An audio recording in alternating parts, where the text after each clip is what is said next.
سورہ البقرہ ہے، اس کی آیت نمبر 61 ہے، سورہ البقرہ کی آیت نمبر 61، سورہ البقرہ کی آیت نمبر 61 میں جو بات کی گئی ہے وہ یہ بتایا گیا ہے وَإِذْ قُلْتُمْ، اور جب تم نے کہا یا موسیٰ، اے موسیٰ، لَن نَصْبِرَ عَلَىٰ طَعَامٍ وَاحِدٍ، ہم ایک ہی طرح کے جو کھانے ہیں، طَعَامٍ وَاحِدٍ، ایک ہی طرح کا کھانا نہیں کہا، طَعَامٍ بہت سارے کھانے ہیں، واحدن اور ایک اور ایک اور ایک اور ایک، بہت سارے ہیں، لیکن وہ ایک ہی طرح کے کون سے ہیں جی؟ طیب رزق جو ہے، یعنی ثمرات جو ہے، ثمرات عرفہ رزق جی۔ جب تم نے کہا کہ ہم ہرگز جو ہے وہ طعام واحد جو ہے ان کے اوپر صبر نہیں کر سکتے،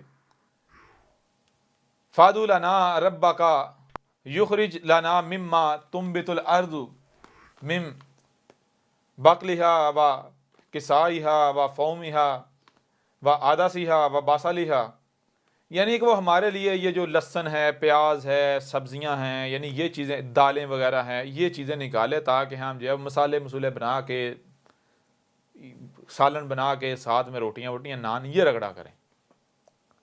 یہ فروٹ وغیرہ یہ ہم سے نہیں کھائے جاتے، ان کے اوپر ہمارا کوئی گزارا نہیں، ان کے اوپر ہم نہیں رہ سکتے جی۔ تو موسیٰ نے کیا کہا؟ موسیٰ نے جواب دیا، کالا کہا تھا،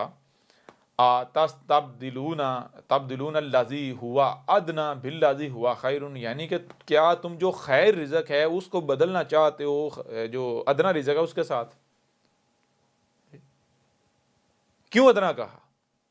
ادنا رزق کیا ہے جس سے تم بنتے ہو؟ جب ادنا رزق اختیار کرو تم خود بھی ادنا بن جاؤ گے نا، ہر لحاظ تمہاری سوچیں ادنا ہو جائیں گی، تمہارا دیکھنا یعنی سننا، دیکھنا، سمجھنا، سوچیں، فکریں سب ادنا ہو جائے گا، تم احساس کمتری کا شکار ہو جاؤ گے۔ سمجھ آ رہی ہے نہیں آ رہی؟ تمہیں اگر خیر رزق کا کہا گیا ہے تو منہ کے ٹیسٹ کے لیے نہیں کہا گیا، رزق منہ کے ٹیسٹ کے لیے، ذائقے کے لیے نہیں ہے۔ تم ظاہر کو دیکھتے ہو، اگر ظاہر کے پیچھے جاؤ گے ذلیل ہو جاؤ گے۔ باطن دیکھو، تم باطن سامنے رکھ کے تمہیں کہا گیا طیب رزق جو عرفہ رزق ہے اس کا استعمال کرو، اس سے کیا عرفہ رزق جو طیب رزق ہے اس کے استعمال کرنے سے تمہاری جسم جو ہے وہ پیوریفائی ہو جائیں گے، پاک ہو جائیں گے، تم طیب ہو جائے گا، رب کے ساتھ جڑ جاؤ گے، پھر دنیا کوئی طاقت تمہیں جو ہے وہ عزت حاصل کرنے سے روک نہیں سکتی، لیکن تم جو ہے وہ ذلت پسند کرتے ہو۔ تو کہا اہبطوا مصر، تو کہا یعنی کہ تم اگر اسی کے اوپر اصرار ہی کر رہے ہو تو ٹھیک ہے، پھر تم جدھر رخ تمہارا ہے ادھر جاؤ، پھر تم کدھر گہرائیوں کی طرف جاؤ گے۔ فائن لکم ما سألتم، پھر اس میں یعنی کہ تم کو مل جائے گا جو تم سوال کر رہے ہو، لیکن اس میں کیا ہے؟ اس میں تم نیچے ذلت کی طرف جاؤ گے، ٹھیک ہے نا، پستی کی طرف جاؤ گے، یہ ذہن میں رکھنا۔ اور اب یہاں جو بات واضح کی، یہاں یہ بتایا کہ جب تک آپ کا رزق عرفہ نہیں ہوگا تب تک آپ کی سوچیں، فکریں، آپ کا جسم یہ عرفہ نہیں ہوگا، یہ طیب نہیں ہوگا جی۔ جیسا رزق ہوگا ویسے آپ بنو گے، ویسی سوچیں، ویسی فکریں، ویسا وہی سب کچھ۔ اگر طیب رزق ہوگا، پیوریفائی ہوگا، آپ کے ساتھ جڑ جاؤ گے، آپ کے اندر تقویٰ ہوگا، آپ کا وجود تقویٰ آ جائے گا، آپ کا وجود بن جاؤ گے، تو پھر آپ رب کا وجود ہو، پھر رب آپ کو استعمال کرے گا، رب آپ کو چلائے گا، دنیا کوئی طاقت آپ کا مقابلہ نہیں کر سکتی، آپ کو آٹومیٹکلی عزت حاصل ہو جائے گی، بلند مقام حاصل ہو جائے گا۔ لیکن اگر آپ اپنا رزق بدل جائے گا، اپنے آپ کو خبیث کر دو گے، خبیث بنا دو گے، تو رب سے دور ہو جاؤ گے، ٹھیک ہے نا۔ رب تو سبحان ہے نیچے جانے سے، آپ کی سوچیں، فکریں سب کچھ خبیث ہو جائے گا، رب سے کٹ جاؤ گے، نتیجہ کیا نکلے گا؟ نتیجہ پھر یہ نہیں گا، وہ یہ آگے کہا گیا وَضُرِبَتْ عَلَيْهِمُ الذِّلَّ وَالْمَسْكَنَةُ وَبَاءُوا بِغَضَبٍ مِّنَ اللَّهِ ذَلِكَ بِأَنَّهُمْ كَانُوا يَكْفُرُونَ بِآيَاتِ اللَّهِ وَيَقْتُلُونَ النَّبِيِّينَ بِغَيْرِ الْحَقِّ ذَلِكَ بِمَا عَصَوْا وَكَانُوا يَعْتَدُونَ۔ یہاں یہ کہا گیا ہے جب خوراک جو ہے اسے ادنا کر لیا جاتا ہے تو پھر نتیجہ کیا ہوتا ہے؟ نتیجہ پھر طے شدہ ہے کہ پھر ذلت و مسکنت جو ہے وہ ڈال دی جاتی ہے، ٹھیک ہے جی۔ ذلت و مسکنت، بیماریاں، طرح طرح کے یہ حالات اس طرح کے ہو جاتے ہیں، یہ کیا ہوتا ہے؟ پھر یہ اللہ کا غضب، یہ اللہ کے غضب سے ہوتا ہے۔ سمجھ آ رہی ہے نہیں آ رہی؟ اور یہ جو ذلت و مسکنت ڈلتی ہے یہ ہوتا ہے، یہ کیوں ہوتا ہے؟ یہ اس وجہ سے ہوتا ہے ذلت و مسکنت اگر بنی اسرائیل کے اوپر ڈلی تھی تو کیوں ڈلی تھی؟ اس وجہ سے ڈلی تھی، ذالک کہا ذالک وہ جو بنی اسرائیل کے ساتھ یہ ہوا تھا، کیسے ہوا تھا، کیوں ہوا تھا؟ بِأَنَّهُمْ، اس میں کوئی شک نہیں، اس کے ساتھ ہوا تھا جس کے ساتھ تم ہوئے ہو، تم ذلیل ہوئے ہو۔ اب یہاں یہ نہیں کہا جا رہا کہ بنی اسرائیل جو ہیں وہ اس طرح ذلیل ہوئے تھے، بنی اسرائیل کی بات کرتے کرتے براہ راست اب یہ کہا ذالک وہ جو بنی اسرائیل کے ساتھ ہوا تھا، بنی اسرائیل جو ذلیل و رسوا ہوئے تھے نا، ان کے بعد ذلت و مسکنت ڈال دی گئی تھی، جی اللہ کے غضب کا شکار ہوئے تھے، بنی اسرائیل اللہ کے غضب کا شکار ہوئے تھے، ذالک وہ جو ہوئے تھے، کیسے ہوئے تھے؟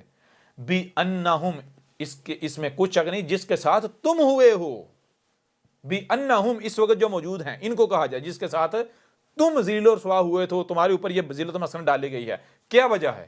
کس کے ساتھ تم ہوئے؟ وہ قانون یکفرون بآیات اللہ، جو کہ جو ہے وہ قانون میں جو قدر میں کر دیا گیا، کیا قدر میں کر دیا گیا؟ جب تم اللہ کی آیات کا کفر کر رہے ہو، وَيَقْتُلُونَ النَّبِيِّينَ بِغَيْرِ الْحَقِّ، بغیر حق جو نبیین ہیں اللہ کے بھیجے ان کا قتل کر رہے ہو، ان کو قتل کرو گے، قتل کرتے رہے تو پھر کیا اوپر جاؤ گے نیچے جاؤ گے؟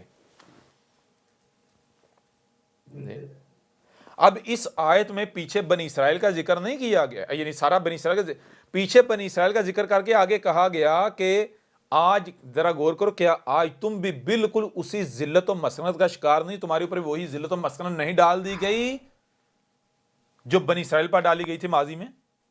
جی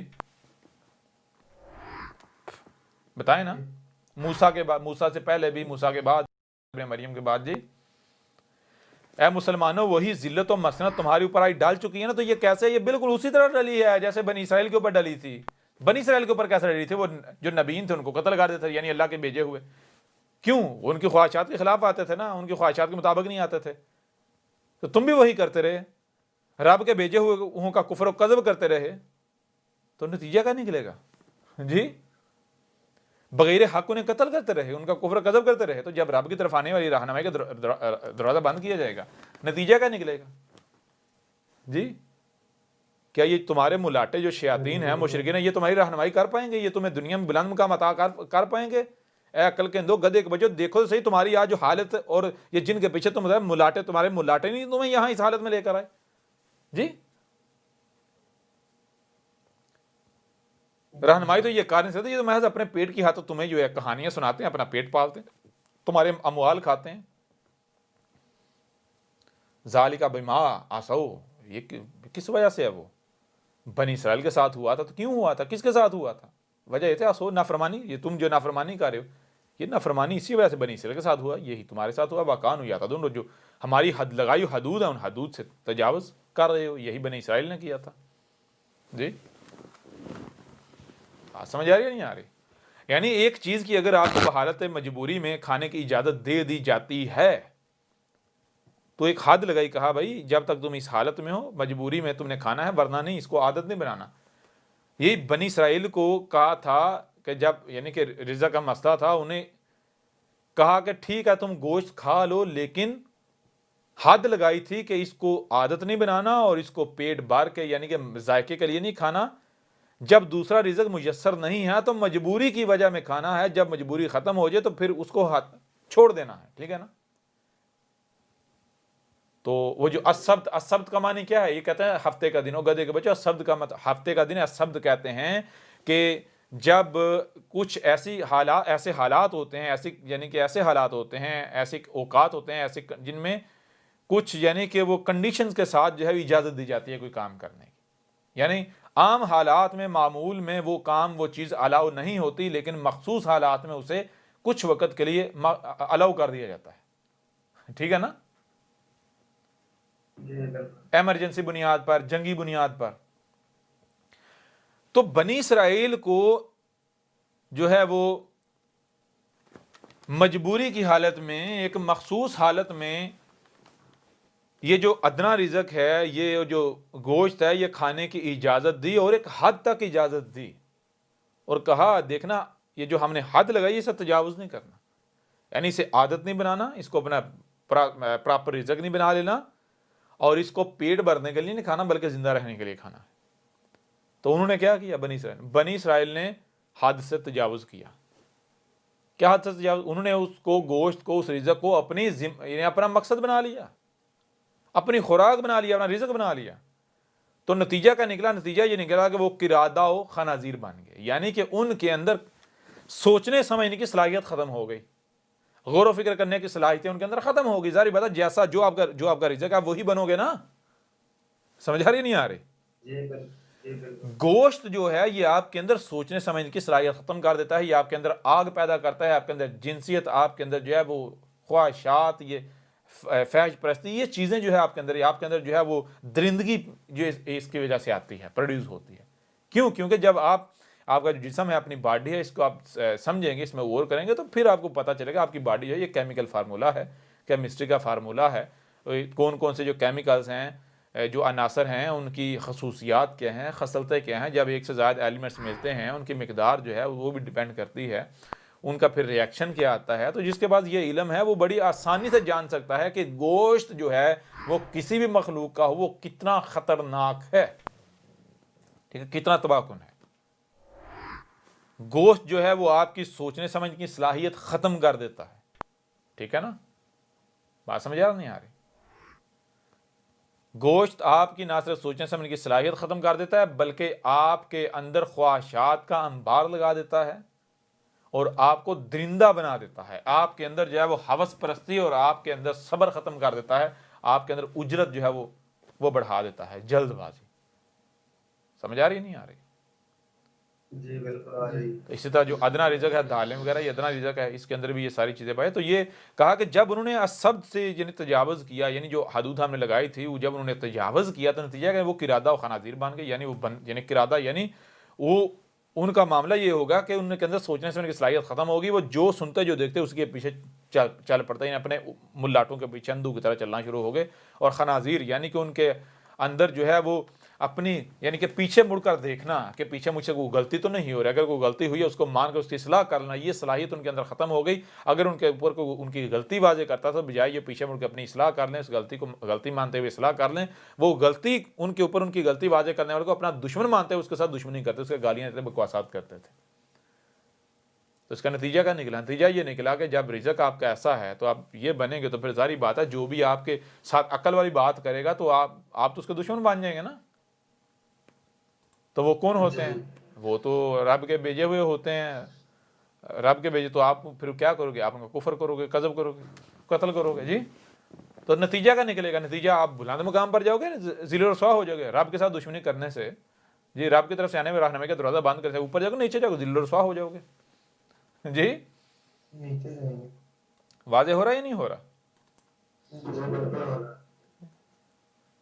تو اب یہ صرف یعنی کہ یہ ایک آیت نہیں ہے، یہ ایسی اور بھی آیات ہیں. مثال کے طور پر ہم دیکھتے ہیں، وہ آیات بھی آپ کے سامنے رکھتے ہیں جو کہ دہلا دینے والی آیات ہیں. اب یہ دیکھیں، یہ جو ہے اسی طرح کی ایک اور آیت ہے، یہ سورہ آل عمران کی آیت نمبر 112 ہے. جی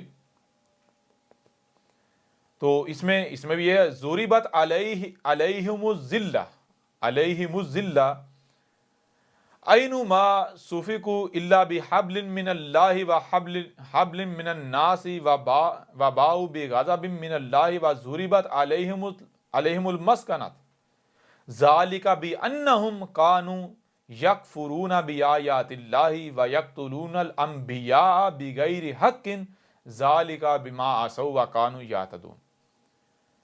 اب یہ جو آیت ہے جی سورہ آل عمران جو ہے اس کی آیت ہے 112. اب اس آیت میں کن کا ذکر ہے؟ جی اس آیت میں کن کا ذکر ہے؟ حیران کن طور پر اس آیت میں نہ تو بنی اسرائیل کا ذکر ہے، یعنی بنی اسرائیل میں سے نہ تو یہودیوں کا ذکر ہے، نہ عیسائیوں کا ذکر ہے، نہ کسی اور کا ذکر ہے. بلکہ اگر آپ اس سے پچھلی آیات دیکھیں تو مسلمان خود مانتے ہیں. کیا مانتے ہیں؟ یہ آیت 112 ہم نے پڑھی، اس سے پیچھے آیت 111 اور 110 نمبر آیت کیا ہے؟ کنتم خیر امۃ اخرجت للناس تأمرون بالمعروف وتنہون عن المنکر وتؤمنون باللہ وَلَوْ آمَنَ أَهْلُ الْكِتَابِ لَكَانَ خَيْرًا لَهُمْ مِنْهُمُ الْمُؤْمِنُونَ وَأَكْثَرُهُمُ الْفَاسِقُونَ۔ تو چیز یہ ہے، یہ پیچھے یہ کن سے بات ہو رہی، کن کا ذکر ہو رہا ہے؟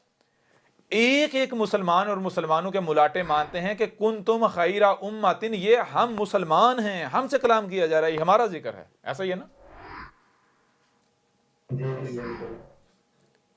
کنتم خیر امۃ، تو یہ جو بھی یہ کلیم کرتے ہیں کہ ہم امت خیر ہیں، یہ جو اپنے آپ کو امت خیر کہہ رہے ہیں، ان کے بارے میں آگے کہا گیا ہے کہ اے خود کو امت خیر کہلوانے والو، آج ہم تم سے سوال کرتے ہیں کہ ذرا آج تم یہ بتاؤ، آج تم واقعتاً امت خیر ہو یا آج تم بذات خود شر کا شکار ہو؟ آج تم ذلت و مسکنت کا شکار ہو چکے ہوئے ہو؟ بتاؤ ذرا آج تمہاری حالت کیا ہے؟ کیا ذلت و مسکنت کا شکار نہیں ہو چکے ہوئے؟ جی بالکل ہوتے ہیں۔ یہی سائد میں بتایا جا رہا ہے، ضُرِبَتْ عَلَيْهُمُ الذِّلَّةُ، یہ جو تمہارے اوپر ذلہ ڈالی گئی ہے، کیسے ڈالی گئی اور ذلہ بھی کیسی ہے؟ اَيْنَمَا ثُقِفُوا، اور تم دنیا میں جہاں بھی ہو، جہاں کہیں بھی ہو، تمہیں تمہارے اوپر ذلت ڈال دی گئی ہے، تمہیں حقارت کی نگاہ سے دیکھا جاتا ہے پوری دنیا میں، جہاں بھی ہو تم۔ جی سمجھ رہے؟ تمہاری کوئی اہمیت نہیں۔ مجھے یہ بتائیں کہ یہ جو حالت ہے، یہ یہودیوں کی ہے، عیسائیوں کی ہے، ہندو کی ہے، بدھوں کی ہے، یا پوری دنیا میں یہ وہاں دیکھی قوم مسلمان ان کی یہ حالت ہے؟ جی مسلمان قوم کی ہے۔ ایک لمحے کے لیے چھوڑ دیں یہ کن کا ذکر کیا جا رہا ہے، جن کا بھی ذکر کیا جا رہا ہے۔ پہلی بات یہ کہ اس قرآن میں کہا جا رہا ہے اے مسلمانوں تمہارا ذکر ہے، پہلی بات۔ دوسری بات یہ کہا جا رہا ہے کہ یہ ان کا ذکر کیا جا رہا ہے جن کے اوپر ایسی ذلت ڈال دی گئی ہے کہ پوری دنیا میں جہاں کہیں بھی ہیں ان کی حالت یہ ہے کہ ان کو حقارت کی نگاہ سے دیکھا کہ کوئی ویلیو نہیں ہے، ذلیل ترین قوم ہے جہاں بھی ہوتے ہیں۔ اگر وہ بچتے ہیں، ٹھیک ہے جی، لوگوں کی گالیوں سے، بکواسات تھے، ان کی حقارت کی نگاہ سے، تو بچنے کی وجوہات کیا ہیں بتایا جا رہا ہے، اللہ سوائے اس کے بِحَبْلٍ مِّنَ اللَّهِ، جو اللہ کی حبل ہیں ان کو اگر کوئی پکڑ لیتا ہے تو وہ بچ جاتا ہے، ٹھیک ہے جی۔ وَحَبْلٍ مِّنَ النَّاسِ، یا پھر جو لوگوں کی جو یعنی کہ جو ناس دنیا کے جو لوگ ہیں، جو دنیا کی اقوام ہے، اگر کوئی ان کے ساتھ جڑ جاتا ہے، سمجھا، ان کا پپڑ بن جاتا ہے، ان کے گن گانا شروع ہو جاتا ہے، تو وہ دنیا میں حقارت کی نگاہ سے بچ جائے گا۔ لیکن اگر وہ یہ دونوں، ان دونوں میں سے کوئی رستہ اختیار نہیں کرتا اور وہ مسلمان رہتا ہے، تو نتیجہ کیا ہے پھر؟ ذلت، ٹھیک ہے جی۔ وَبَاءُوا بِغَضَبٍ مِّنَ اللَّهِ، اور یہ جیسے گویا کہ یعنی کہ وبا ہوتی ہے، اور وہ یعنی کہ ان کی حالت جو ہے کس کے سبب، کس وجہ سے؟ اللہ کے، یہ اللہ سے غضب کے سبب ہے۔ اور صرف یہ نہیں، وَضُرِبَتْ عَلَيْهُمُ الْمَسْكَنَةُ، اور اب مجھے یہ بتائیں ان کے اوپر المسکنت، مسکنت ڈال دی گئی یا نہیں ڈال دی گئی؟ مسکنت کسے کہتے ہیں؟ کھانے کو نہیں ہے، قرضے لے کے کھانا، مانگ کر کھانا۔ ہندو قرضے لے رہے ہیں، مانگ رہے ہیں، یہودی، عیسائی، بدھ مت، دنیا میں وہ کون سی قوم ہے جو قرضوں پر اور ادھار پر پل رہی ہے؟ مسکنت کسے کہتے ہیں؟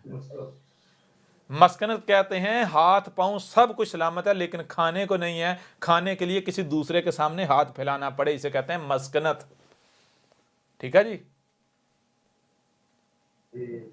ایک کس کے اوپر ہے؟ کیا یہ خود کو مسلمان کہلوانے والے، بالخصوص جن کی طرف آج یعنی رسول بھیجا گیا، جو کفر و کذب کرنے والے ہیں رسول کا، احمد عیسیٰ کا، یہ پاکستان کے مسلمان، جی ان کی یہ حالت نہیں جی۔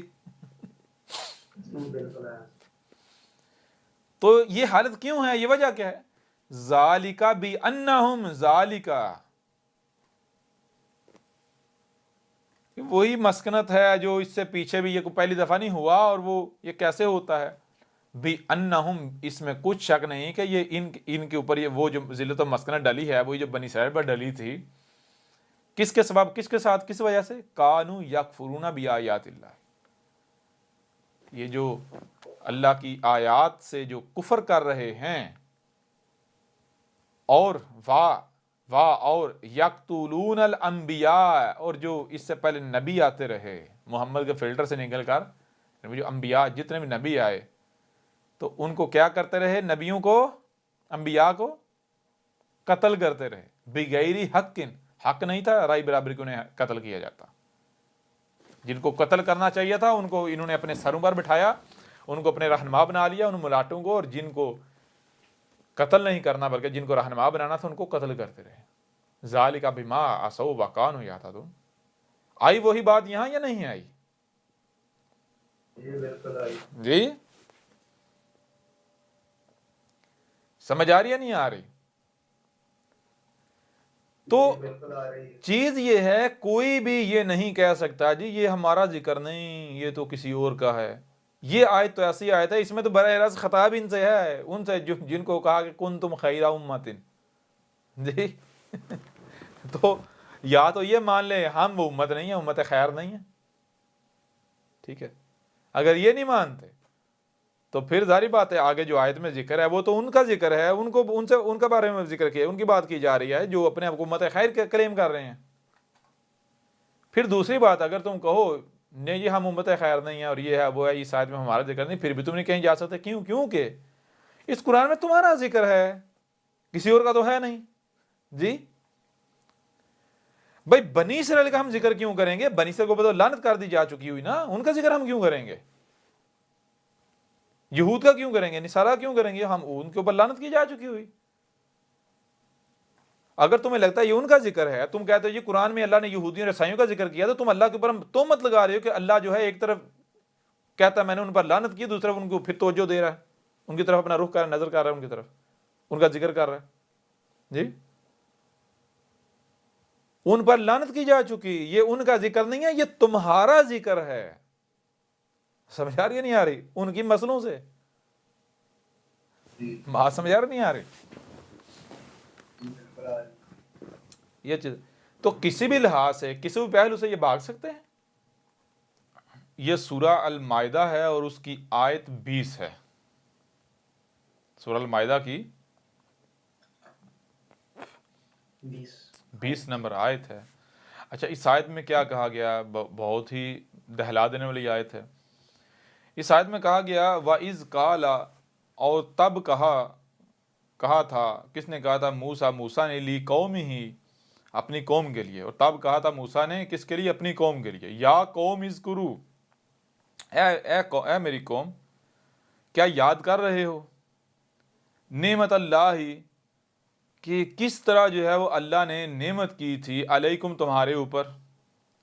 جی اللہ نے تمہارے اوپر نعمت کس طرح کی تھی، کیا یاد کر رہے ہو؟ کہا یاد کرو ذرا کہ جب تمہارے اوپر اللہ نے اپنی نعمت کی تھی، یعنی تمہیں جو ہے اس زمین کا اقتدار و اختیار دیا تھا، عزت دی تھی، بلند مقام دیا تھا، تو یہ مقام تمہیں کیسے حاصل ہوا تھا؟ جی تو آگے موسیٰ کہہ رہا ہے اذ جعل فیکم انبیاء وجعلکم ملوکا. کہا کہ جب تم میں انبیاء کیے گئے، جب تک نبی آتے رہے تو تب تک کیا ہوا؟ وجعلکم ملوکا، اور تم کو ملوکا بادشاہ بنائے رکھا، دنیا میں بادشاہت حاصل رہی. جی جی وَآتَاكُم مَا لَمْ يُؤْتِ أَحَدًا مِّنَ الْعَالَمِينَ. اب جو چیز یعنی کہی جا رہی ہے آگے، دو صورتیں، یعنی کہ دو صورتیں ہیں. ایک تو یہ ہے کہ تمہیں جو ہے وہ عطا کیا گیا، تمہیں دیا گیا، وہ مقام دیا گیا، وہ مرتبہ دیا گیا کہ جو عالمین میں سے کسی کو بھی نہیں دیا گیا. اور دوسرا جو ہے وہ یوتی، فیوچر کے بارے میں کہا گیا کہ اگر غور کرو، اگر آج یعنی کہ ماضی کو ذرا یاد کرو کہ کیسے تمہیں بلند مقام ملا تھا اور وہ کب تک برقرار رہا، تو پتہ چلتا ہے جب تک تمہیں انبیاء آتے رہے تو تمہیں بلند مقام حاصل رہا. اور پھر جب تم ذلیل ہو گئے کیسے ہو گئے؟ جب تم نے یہ دروازہ بند کر دیا، جیسے کہ پہلے بھی ہم نے آیت ذکر کی تھی، جب انہوں نے کہا یعنی شکوک میں پڑ گئے اور بعد میں یہاں تک یہ کہنا شروع کر دیا کہ یوسف جو ہے آخری نبی، آخری سو کے بعد کوئی نہیں آئے گا، دروازہ بند. تو نتیجہ کیا نکلا؟ زیرو رسوا ہو گئے۔ تو یہی موسیٰ نے کہا اے میری قوم، اے لوگو ذرا غور کرو کہ رب کس طرح جو ہے وہ عزت دیتا ہے اور کس طرح قوم ذلیل ہوتی ہے، ٹھیک ہے نا؟ جب تک نبی انبیاء آتے رہتے ہیں، اللہ کے بھیجے ہوئے آتے رہتے ہیں اور ان کی دعوت کو تسلیم کیا جاتا ہے تو قوم کو عزت حاصل ہوتی ہے۔ کیوں؟ وہ رب کی طرف سے رہنمائی ہوتی ہے، رب آتا ہے تمہاری رہنمائی کے لیے، تو رب سے بہتر کو رہنمائی کر سکتا ہے، سوال ہی پیدا نہیں ہوتا۔ اور جب تک انبیاء آتے رہے تو پھر کیا ہوا؟ تمہیں نہ صرف عزت بلکہ جو ہے تمہیں ملک حاصل رہا، تمہیں جو ہے بادشاہت حاصل رہی۔ اور یہی کہا کہ اب اگر تم اپنے ماضی کو یاد کرتے ہوئے دوبارہ یعنی کہ ڈٹ جاتے ہو اس کے اوپر، یعنی آج پھر تمہیں سے رب نے اپنا رسول بھیج دیا ہے، یعنی میں موسیٰ آ گیا ہوں، اور تم اگر ڈٹ جاتے ہو اپنے ماضی کو یاد کرتے ہوئے وہی کرتے ہو، میرا ساتھ دیتے ہو، میرے ساتھ جڑ جاتے ہو، تو پھر دنیا کی کوئی طاقت تمہیں جو ہے وہ عزت حاصل کرنے سے نہیں روک سکتی۔ لیکن اگر تم نہیں کرتے تو جب تک تم واپس اس پر نہیں پلٹو گے، اس قانون کے اوپر، اس اصول کے اوپر جی، تو تب تک جو ہے وہ تمہیں عزت حاصل نہیں ہوگی، بادشاہت حاصل نہیں ہوگی، ملک حاصل نہیں ہوگا۔ لیکن اگر تم کرتے ہو تو یہ میں تمہیں گارنٹی دیتا ہوں، اگر تم کرتے ہو، ٹھیک ہے جی، جو نبی تمہارے اندر آتے رہتے ہیں، تم ان کو تسلیم کرتے، ان کی رہنمائی کے پیچھے چلتے ہو، تو پھر میں تمہیں گارنٹی دیتا ہوں کہ تمہیں ایسا ملک دیا جائے گا، یعنی وہ دیا جائے گا کہ جو عالمین میں سے کسی کو نہیں دیا گیا۔ اور پھر ذرا غور کریں، وہی ملک داؤد اور پھر داؤد کے بیٹے سلمان کی صورت میں دیا گیا یا نہیں دیا؟ ون ورلڈ حکومت قائم ہوئی، سلمان نے قائم کی، ہوئی قائم یا نہیں ہوئی؟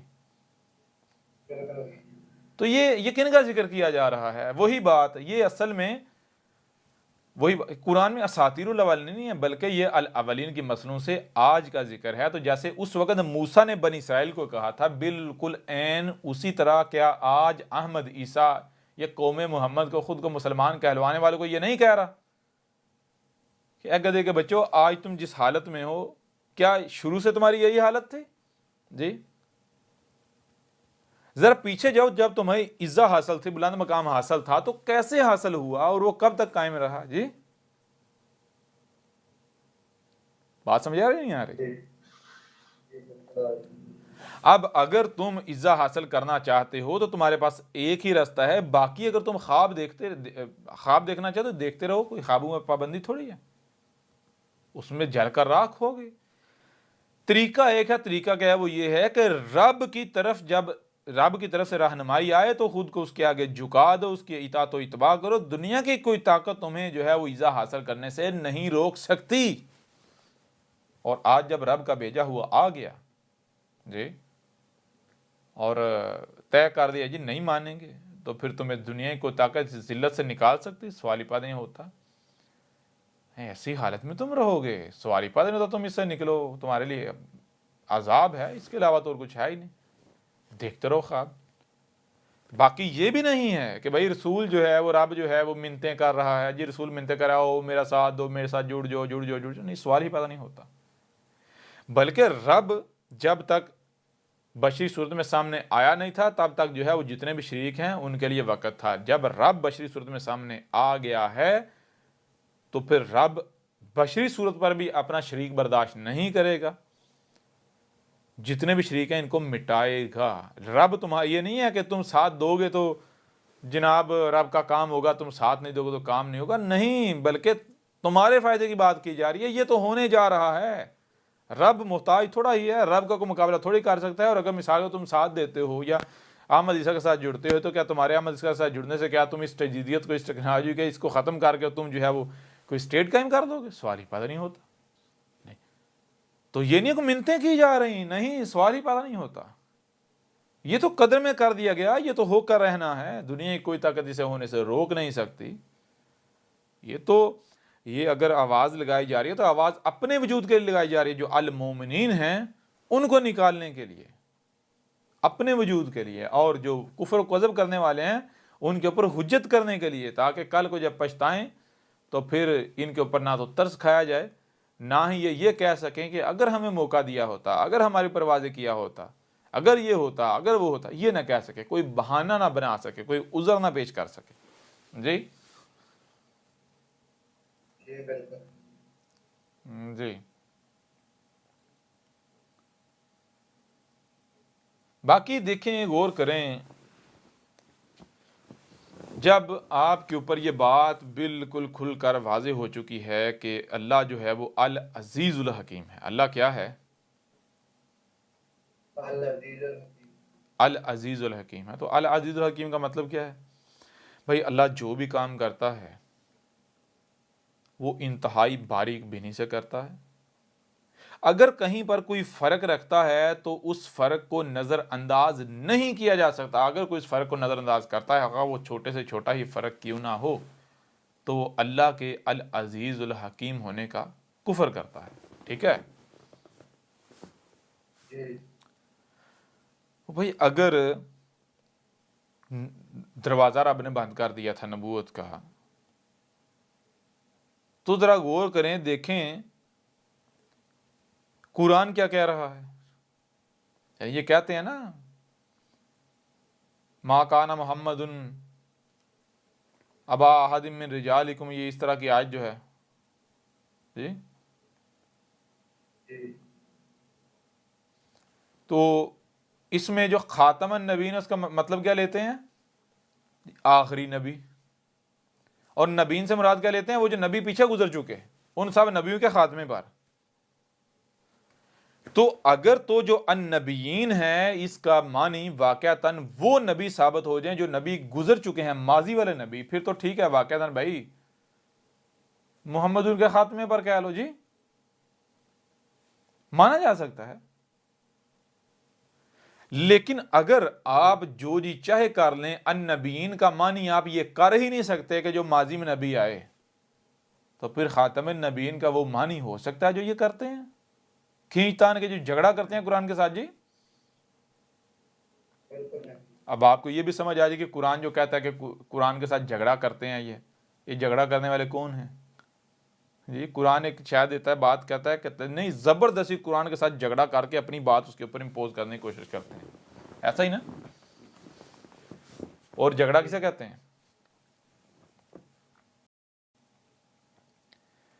تو اب دیکھتے ہیں کہ جو النبیین ہیں اس کا معنی وہی ہے جو یہ لیتے ہیں، ماضی والے نبی یا نبیوں کی جمع. اگر نبیوں کی جمع معنی سامنے آ جائے، ماضی والے نبی آ جائے، تو ٹینشن ختم. جی سچے ہیں، یہ مان لیتے ہیں سچے ہیں.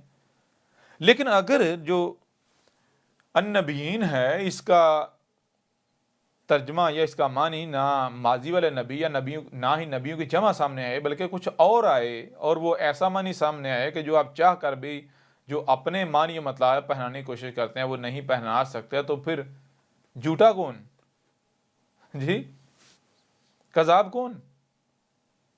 مشرک کون؟ قرآن کے ساتھ جھگڑنے والا کون؟ اللہ کی بات کو، قرآن کو اپنے جوتے کی نوک پر رکھنے والا کون؟ جی یہ مسلمان ثابت ہوتے ہی نہیں ہوتے ختم نبوت والے. جی بالکل ہوتے ہیں. اب جب اللہ العزیز الحکیم ہے، اگر رائے برابر بھی کہیں فرق رکھتا ہے، اسے نظر انداز نہیں کیا جا سکتا. ذرا غور کریں، قرآن میں 5 الفاظ کا استعمال ہوا ہے. نمبر 1 نبی، نمبر 2 لفظ نبی کے نیچے 2 زیر نبیین، نمبر 3 انبیاء، نمبر 4 نبیون، نمبر 5 نبیین. کوئی چھٹا لفظ آپ کو نہیں ملے گا. ٹھیک ہے جی، نبی، نبیین، انبیاء، نبیون، نبیین. ٹھیک ہے جی. ان میں سے ایک جو لفظ نبی ہے وہ تو واحد نبی، جسے کہتے ہیں واحد کا صیغہ ہے. ٹھیک ہے نبی. اور دوسرا جو ہے لفظ نبی کے نیچے 2 زیریں، تو جب 2 زیریں آ جائیں تو آگے یعنی جتنا آگے سے آگے لے جایا جا سکتا ہے، تو نبی کو آگے سے آگے یعنی 1 نبی، 2 نبی، 3 4 5 6 7، تو آگے سے آگے یعنی جتنے نبی ہو سکتے ہیں. اس کا معنی کیا بنتا ہے؟ نبیین کا مطلب بنتا ہے کل کے کل نبی.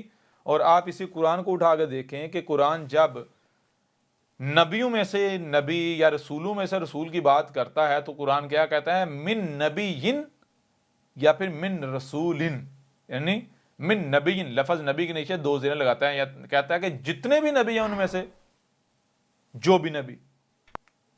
رسول لفظ یعنی رسول کے لام کے نیچے دو زیر ہیں، یعنی جتنے بھی رسول ہیں ان میں سے جو بھی رسول آیا جی. تو ایک نبی لفظ جو ہے وہ واحد ہو گیا، لفظ نبی کے نیچے دو زیریں یہ جمع ہو گیا. پیچھے بچتے ہیں تین الفاظ انبیاء، نبیون اور نبیین.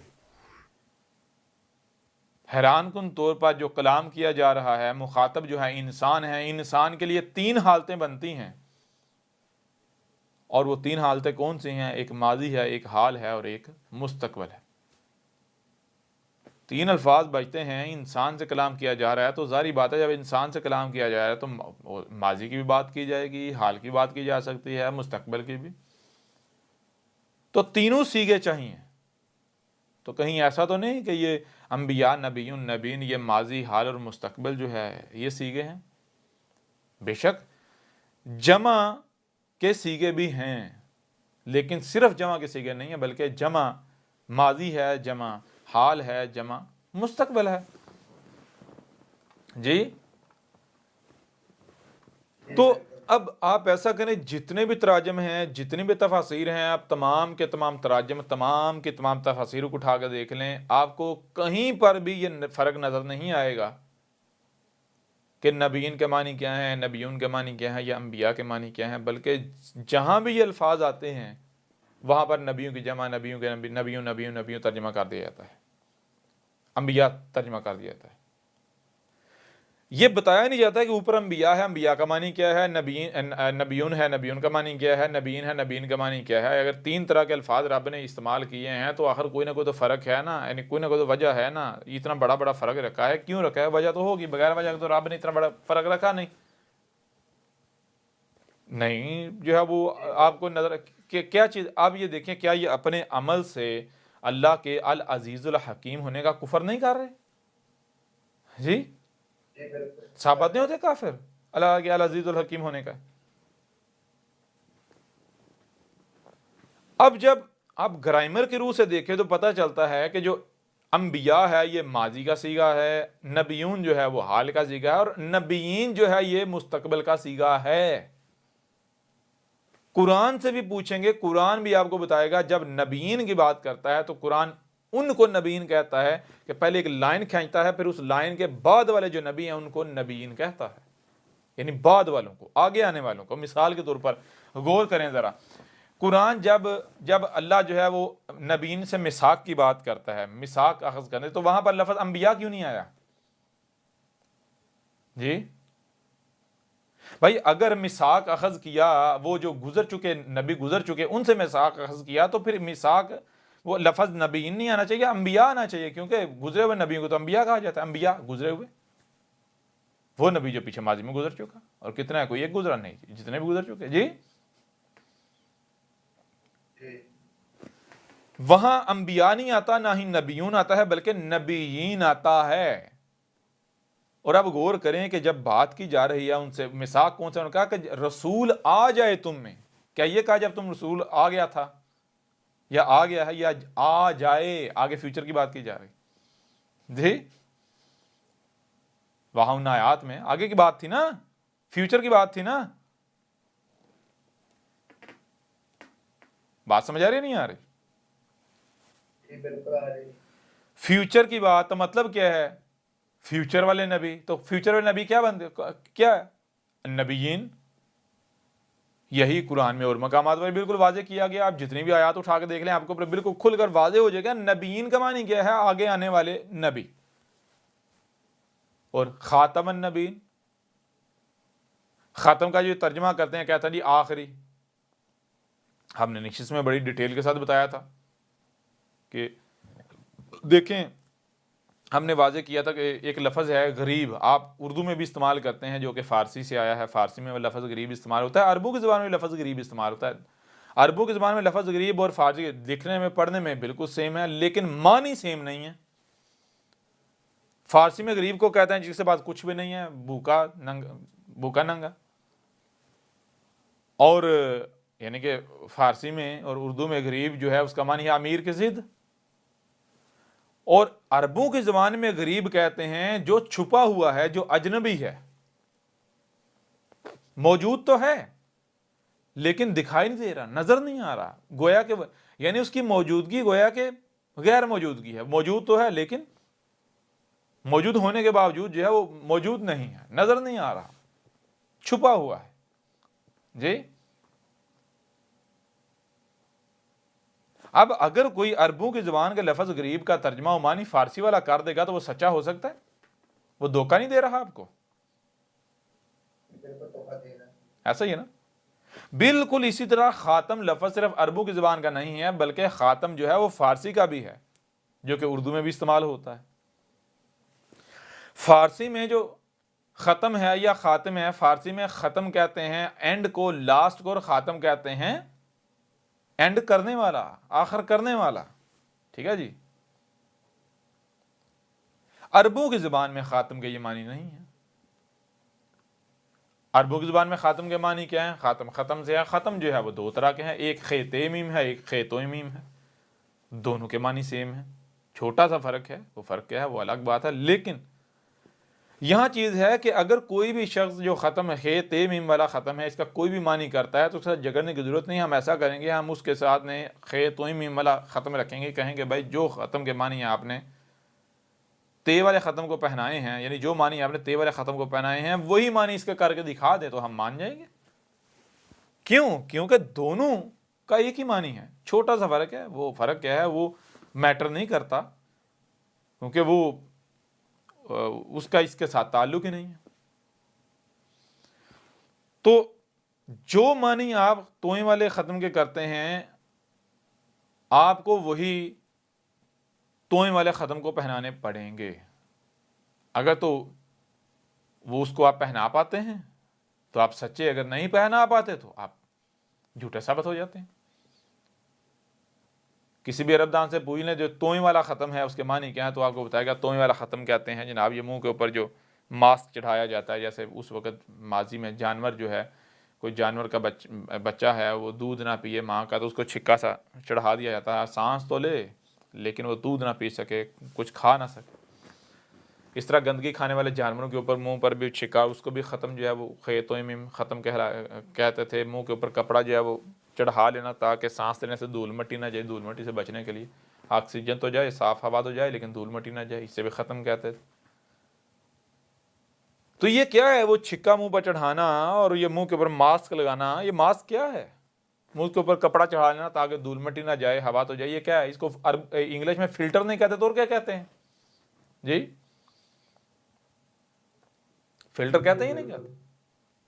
جب خیت توئیں میم والے ختم کا معنی فلٹر ہے تو خیت تے میم والے ختم کا معنی آخری کیسے ہو گیا؟ یہ فارسی کا لفظ تھوڑا ہی ہے، یہ تو عربوں کی زبان کا لفظ ہے. تو ہم کیا واضح کریں؟ ہم یہ واضح کریں ختم کا معنی نہیں بلکہ ختم کا معنی ہے فلٹر. اور حیران کن طور پر آپ ایسا کریں قرآن میں ختم جہاں جہاں بھی استعمال ہوا ہے، پورے قرآن کو اٹھائیں، جن جن آیات میں لفظ ختم استعمال ہوا ہے تو آپ کے اوپر بالکل واضح ہو جائے گا. آپ جتنی بھی آیات ہیں وہ آیات جو فلٹر معنی ہے اس کو قبول کرتی ہیں، جو ختم آخری لاسٹ اس کو کک مار دیتی، ریجیکٹ کر دیتی ہیں. جیسے ختم اللہ علی قلوبہم، یہ والی آیت ہے جی، والا ابصارہم والا ہم غشاوۃ. یہ آیت جو ہے آپ سامنے رکھیں، یہاں پر آپ جو بھی ختم کا معنی کرتے ہیں وہ یہاں پہنا کر دکھائیں. ہم نہیں پہنا سکتے. یہاں کیا معنی آتا ہے بالکل واضح ہے بھائی، فلٹر. لوگوں کی آنکھ دیکھنے کی صلاحیت کانوں کے اوپر جو ہے فلٹر لگے ہوئے ہیں، وہ اسی فلٹر سے دیکھتے ہیں. مادیت کا فلٹر ہے، دنیا پرستی کا فلٹر ہے. کسی بھی مشین کو دیکھیں گے تو وہ جو مادہ پرستی کا فلٹر ہے، سہولت کا فلٹر ہے، وہ لگا ہوا ہے. اسی فلٹر سے دیکھیں گے انہیں بس سہولت نظر آئے گی، وہ کیسے وجود میں آئی ہے، اس سے کیا تباہی ہو رہی ہے، کیا فساد ہو رہا ہے وہ نظر نہیں آئے گا. انہیں گاڑیاں نظر آئیں گی، دعوت الارض نظر نہیں آئے گا. انہیں جدیدیت نظر آئے گی، فتنہ دجال نظر نہیں آئے گا. انہیں یہ گاڑیوں کا دھواں تو نظر آئے گا، دخان ہی نظر نہیں آئیں گی جی. جی بالکل. پھر سوال یہ پیدا ہوتا ہے کہ اگر ختم کا معنی آخری ہے تو قرآن میں جہاں بھی آخری کا ذکر کرنا چاہیے وہاں بھی ختم آنا چاہیے. یا پھر سوال یہ پیدا ہوتا ہے کہ اگر ختم یعنی کہ عربوں کی زبان میں آخری کو یا آخر کو ختم نہیں کہتے تو پھر آخری کو یعنی آخر کو کیا کہتے ہیں؟ قرآن کو بتانا چاہیے. تو جب ہم قرآن کو اٹھائیں تو بالکل واضح ہو جاتا ہے. مثال کے طور پر کون ہے جو اس بات کا انکار کر سکتے؟ دیکھیں قرآن میں کیا ہے، الاول والآخر. آخر کس کی ضد ہے؟ اول کی اول کیا ہے؟ وہ بتانے کی ضرورت ہے؟ جی اول کی ضد آخر ہے یا نہیں ہے؟ جی بالکل ہے. تو قرآن تو خود بتا رہا ہے بھائی آخر کو عربوں کی زبان میں آخر ہی کہا جاتا ہے، نہ کہ ختم. جی جی بالکل. اگر ختم کا معنی آخری ہوتا یا خاتم کا معنی آخری ہوتا تو پھر یہ ہوتا الاول والختم ہو یا والخاتم ہو. جی خاتم ہو یا خاتم ہو. جی یہ تو نہیں ہے، وہاں تو الآخر ہے. قرآن تو واضح، بالکل واضح، کھول کھول کر واضح کر رہا ہے، بتا رہا ہے کہ عربوں کی زبان میں آخر کو آخر ہی کہتے ہیں، لاسٹ کو آخر ہی کہتے ہیں. اگر محمد آخری ہوتا تو سیدھا آخر لکھ دیتے. جی اتنی پہلیاں بجانے کی کیا ضرورت تھی؟ واضح ہو رہا ہے یا نہیں ہو رہا؟ جی بالکل ہو رہا ہے. اس کے باوجود بھی اگر کوئی ضد کرتا ہے، جہالت کے اوپر ڈٹا رہنا چاہتا ہے، تو جان لے یہ حق ہے. یا تو اسے باطل ثابت کرے، اگر باطل ثابت نہیں کر سکتا، یہ حق ہے، تو پھر حق اپنا شریک برداشت نہیں کرتا. یہ زیادہ دن یا زیادہ وقت، زیادہ عرصہ تم مجھے نہیں تم لوگ کر سکتے. مانو گے، ایک ایک مانے گا، لیکن تب ماننا کوئی نفع نہیں دے گا. احمد عیسیٰ کون ہے؟ کیا آپ احمد عیسیٰ کو جانتے ہیں؟